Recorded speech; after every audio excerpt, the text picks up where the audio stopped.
This is a calm Italian bedtime story.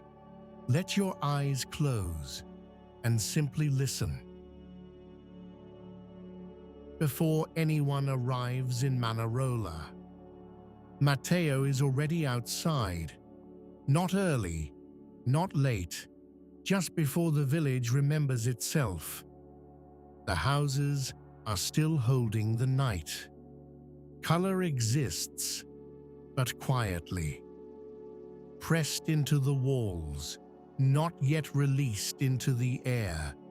Faded yellow, burnt coral, soft pink, dark green shutters closed against windows that have not decided whether to open. Nothing here is fully asleep. Nothing is fully awake. That is the hour Matteo knows best. He stands at the top of a narrow flight of stone steps, with one hand resting lightly on the wall beside him. The wall is cool, rough in some places, smooth in others, where thousands of passing hands have taught it what to become. The salt in the air settles differently here than it does in open places. In the village, it does not travel straight. It catches on corners. It lingers near door frames. It rests along iron railings and flower pots and old hinges. And by morning, it has touched everything. Below him, the lane descends between the houses in slow turns, too narrow for urgency, too old for correction. The sea cannot be seen from where he stands yet, but it is already there, not in sight, in the air, a soft pressure, a cooler depth inside the morning darkness, a long, low presence that reaches into the village before the light does. Matteo begins to walk. He does not descend the stairs as though going somewhere. He moves as though the village has already started carrying him. One step, then another. His shoes make almost no sound on the stone. The steps are worn down in the center, shallow in some places and unexpectedly high in others, shaped over generations by the same repeated trust. Nobody living here needs to look down for each one. Bodies learn the village before language finishes teaching it. He reaches the first landing and pauses without deciding to. A small scooter is parked against the wall, angled neatly inward, covered with a gray cloth tied loosely at the front wheel. Water from the night has gathered in the fold near the seat. Above it, a balcony pushes out over the lane. Laundry lines empty now, clips still attached and waiting for the day to justify them. Nothing moves. Then a curtain behind a shutter lifts very slightly and settles again. Not enough to become a sign. Just enough to prove that sleep inside the village is already thinning. Matteo continues downward. A church bell does not ring. Not yet. This is the part he likes most, the time before anything official has happened. Before the church claims the hour. Before cafe cups begin to meet saucers. Before voices rise from the lower street and tourists, still asleep for another hour at least, begin imagining that they have found something untouched. They have never seen Manarola like this.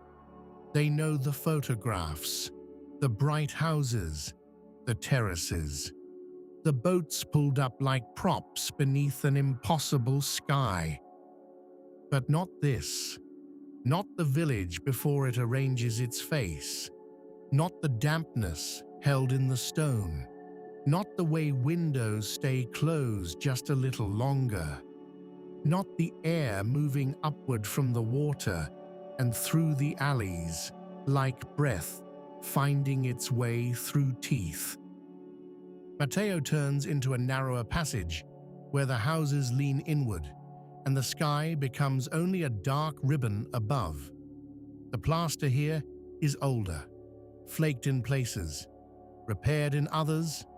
A drain pipe runs down one wall with the resignation of something that has been patched more than once and given up on elegance. A line of basil pots rests on a sill at shoulder height, the leaves dim in the weak light, still holding last evening's water at their roots. He passes them without looking directly at them. He knows where everything is: the cracked tile near the corner, the rusted hook in the wall where someone once tied something practical and stopped needing it years ago, the doorway that stays closed until nearly 10, the old sign that points toward the harbor but no longer needs to, because everyone who belongs here already knows the way. When he reaches the next opening, the sea finally appears, not all at once. First as darkness, then as shape, then as a surface that does not reflect much yet, only enough to separate itself from the land. The little harbor below is still almost entirely in shadow. Boats rest in their places without announcing themselves, some floating, some pulled up higher, all of them held within the stone curve of the inlet, like words kept inside a mouth. The water lifts and lowers in motions too small to count. It does not glitter. It breathes. Matteo stops, not to admire it. Admiration belongs to the day. This is earlier than that. He rests both hands on the cold iron railing and leans his weight forward by a degree, enough to feel the air from below rise to his face, enough to let the sea remind him that it was here before the village, before the terraces, before the path cut into the cliff, before anyone thought to stack houses in these impossible colors and call it home. There is always a moment here when the water seems to listen back, not because it cares, because this is the only hour when the village does not speak over it. Somewhere below, a rope knocks once against wood. The sound is low, soft, almost apologetic. Then it stops. Matteo waits for the next one. It does not come. That is enough. He leaves the railing and takes the long steps that angle downward toward the harbor, one side bordered by stone wall, the other by a drop into darkness still thick with unspent night. A handrail runs alongside the wall in sections, iron polished where hands use it most. Matteo lets his fingertips run across it as he walks. The metal is cool, but not cold, carrying the last of the night and the first hint of a day that hasn't opened yet. He reaches the lower lane, where the houses give way to retaining walls and boat sheds, each one painted a little differently, though the Salton years have taught them a common language. Blue faded to dust, green softened to ash, red only surviving in places that the sun forgot to punish. A stack of plastic crates sits outside one door, upside down, still wet at the edges. Beside them, a coil of rope rests where it was dropped the evening before. Not untidy, not tidy, merely correct. There is a difference here. Matteo steps around them and walks toward the harbor mouth. The sound of the sea changes as he gets closer. Higher along the street, it was broad. Down here, contained by stone, it breaks into details. A slap against the hull of a boat. A thin, hollow knock under the pier. The small, irregular rattle of pebbles moving somewhere beyond the visible edge of the cove. He reaches the flat space by the slipway and stops again. A cat is sitting on one of the overturned boats, tail wrapped neatly around itself, looking not at him, but in his direction, which is the closest cats ever come to recognition. Its ears move once. Matteo does not acknowledge it. The cat remains. At the far side of the harbor, one upstairs window is lit.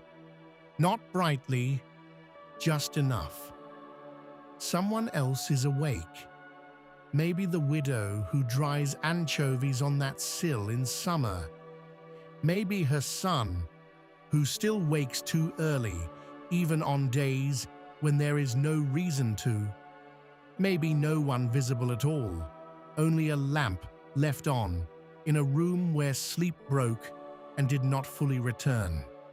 The village never explains itself at this hour. It only reveals pieces. Matteo sits on the low wall near the slipway, not for comfort, but because sitting here changes the scale of the place. From standing height, the village climbs. From here, it leans. He looks at the water again. One boat moves more than the others, though the sea is calm. It is the smallest one, painted white once, now mostly reduced to its history. Along the inside edge, a blue stripe remains, where paint has survived under the protection of habit. The rope tied to its bow is old, thick, and darkened by years of wet hands. Each time the water lifts the hull, the rope tightens briefly, then relaxes, tightens, relaxes. There is something in that motion the body understands before the mind does. Not rhythm, permission. No one expects the boat to stay perfectly still. No one tries to make it. The harbor has room for movement that returns. Matteo rests his elbows on his knees. Behind him, the village remains dim. Ahead of him, the sea is beginning to separate itself from the sky, not through color yet, only through intention. The horizon is still hidden behind the dark mass of rock to the left, but light somewhere beyond it is preparing pressure. He hears a latch lift behind him and turns. An old man comes out of one of the harbor-side doors, carrying nothing but keys. He does not look surprised to see Matteo there. Surprise is rare between people who belong to the same hour. He pulls the door closed, turns the key once, then checks it not by pulling hard, but by resting his fingers on the handle for a brief second. Matteo raises his chin. The old man answers with the same. Then he walks up the lane without speaking. His steps are slow, but exact, and the keys in his hand make the faintest sound against one another. Silver on silver, then silence again. Matteo watches him until he turns the corner and disappears into the village. Then he stands. The first bar in town will not open yet. which is one reason he likes this route.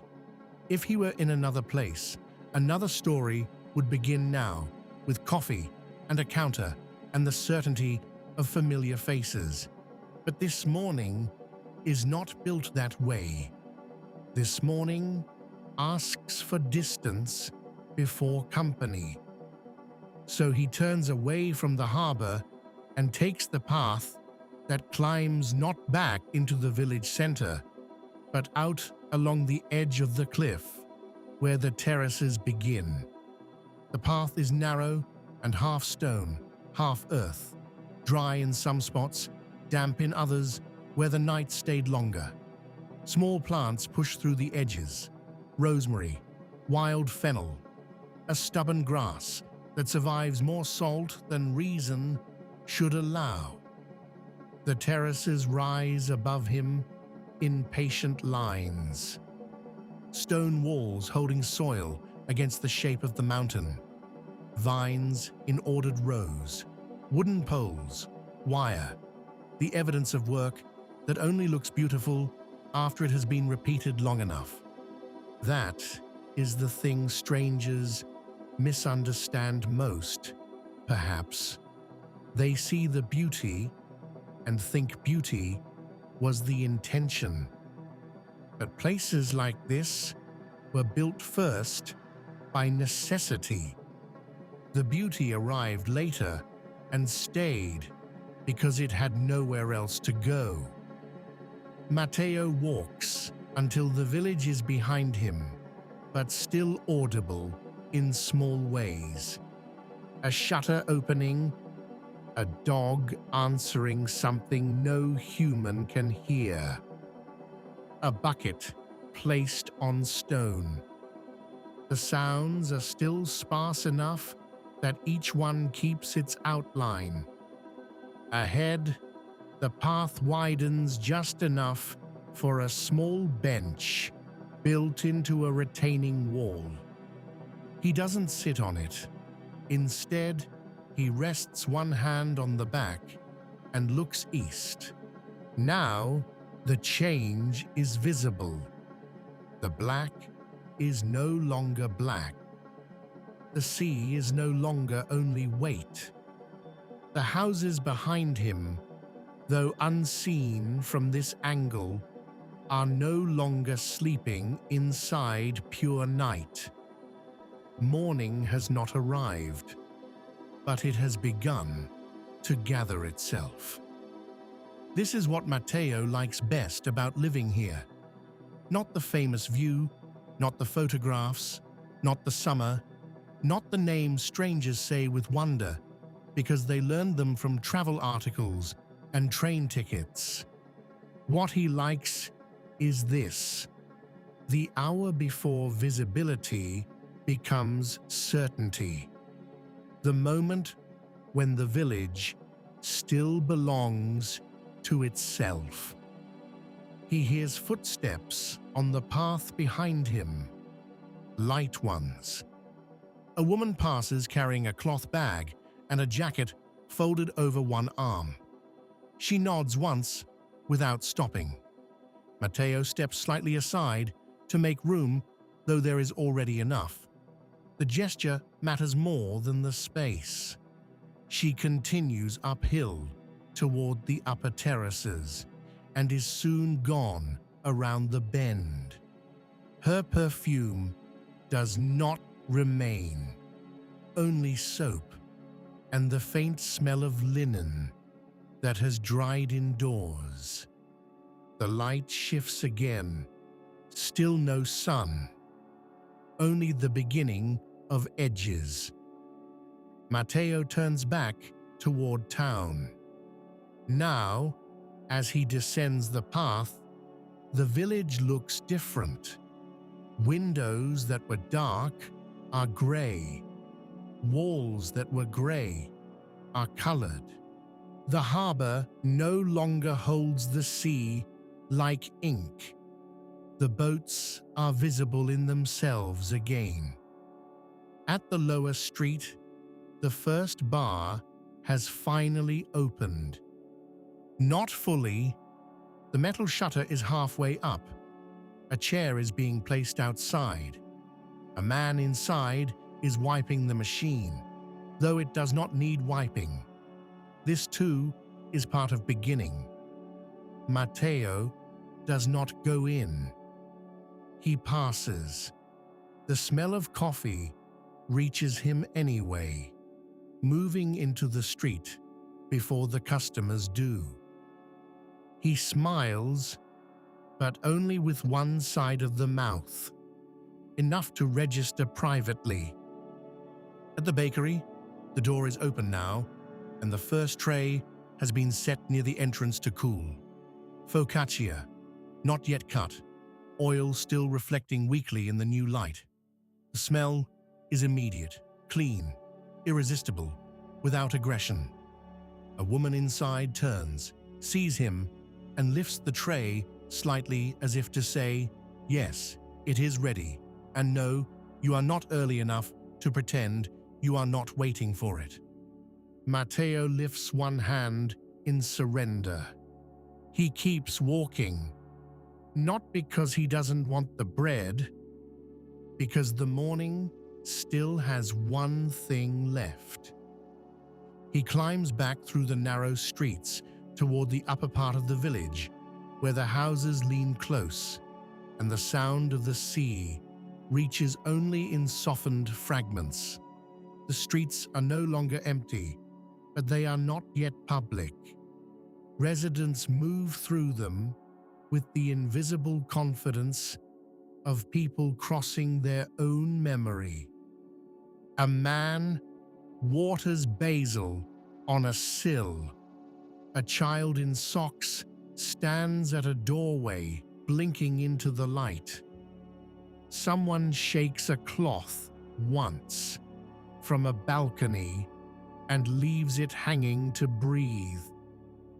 A radio begins somewhere, quietly enough to stay inside its own room. Matteo reaches his building. He stands outside a second before entering. Above the door, paint has peeled in the same shape for years. The name on the bell has faded, but not disappeared. The stone threshold is worn deepest at the center, where everyone has always stepped, even when there was room elsewhere. He places his hand on the door, pushes. Inside, the stairwell smells faintly of cool plaster and coffee, beginning in more than one apartment now. Someone above has left a pair of shoes outside to air. A shopping trolley rests folded against the wall. The first real voice of the day rises briefly from below, then stops, as if even language knows it should not overtake the morning too quickly. Matteo climbs. Back in his apartment, the air is different, not fresher, more awake. He leaves the door open for a moment longer than necessary, then closes it softly behind him. The kitchen window remains open from the night. Through it comes the first full sound of the town becoming itself. Not loud, just enough. A cup placed on a counter, a scooter farther away, a gull now fully committed to mourning, the harbor no longer hidden behind sleep. He stands in the middle of the room and does nothing for a moment. Then he goes to the window.